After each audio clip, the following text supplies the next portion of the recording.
All right, so Kevin Holland versus Marvin Vettori. That was a rough one. And I guess this is quite difficult because obviously we saw Kevin Holland versus Derek Brunson literally 2 weeks ago, and we saw him get wrestled for 5 rounds. So for Marvin Vettori going into this fight, he didn't exactly need to reinvent the wheel here. He knew what would work. And every time he stood up with Kevin Holland, he lost the stand-up. The entire time that fight was on the feet, Marvin Vettori was on the back foot. So he learned from his error in the first round of staying on his feet with Kevin Holland, took him down. Started the next round standing. Thought, I'm getting beaten up here, took him down. And so on and so on. And that's pretty much how the fight went. It wasn't a bad fight, but my God, it was a carbon copy, if not a little bit less pressure from Vettori that we saw for Kevin Holland against Derek Brunson.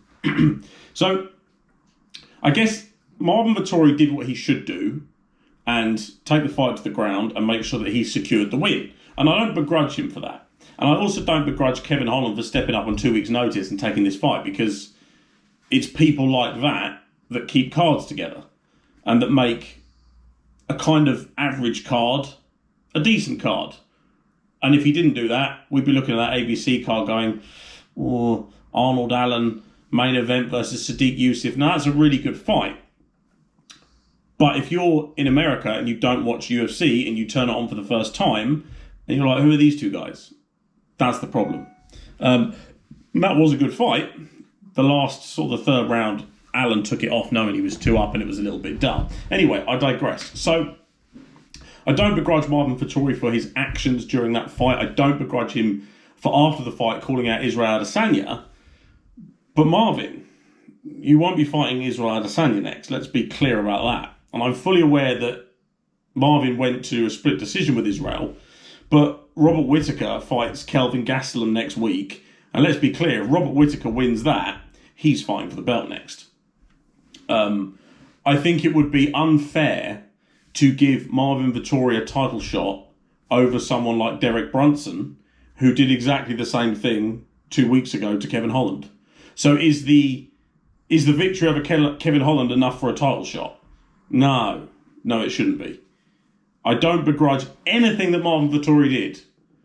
But let me tell you, he's not fighting for the belt next. Let's all calm down a little bit.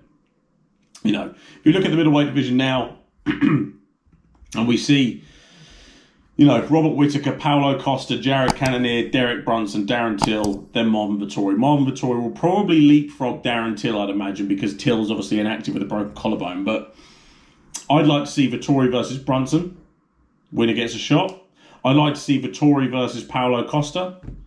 There's lots of fights out there that I think would suit Marvin Vettori better. He's not ready for a title shot. He's not. And I know everyone will point back to the fact that he did go to a split decision with Israel Adesanya, but that was a long time ago. And it's also, Marvin Vettori's stock isn't that high.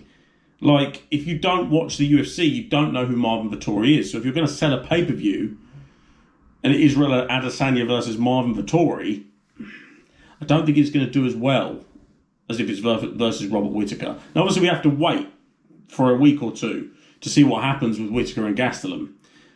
But if you're asking me if Marvin Vettori is next in line for a title shot, I'm afraid he's not.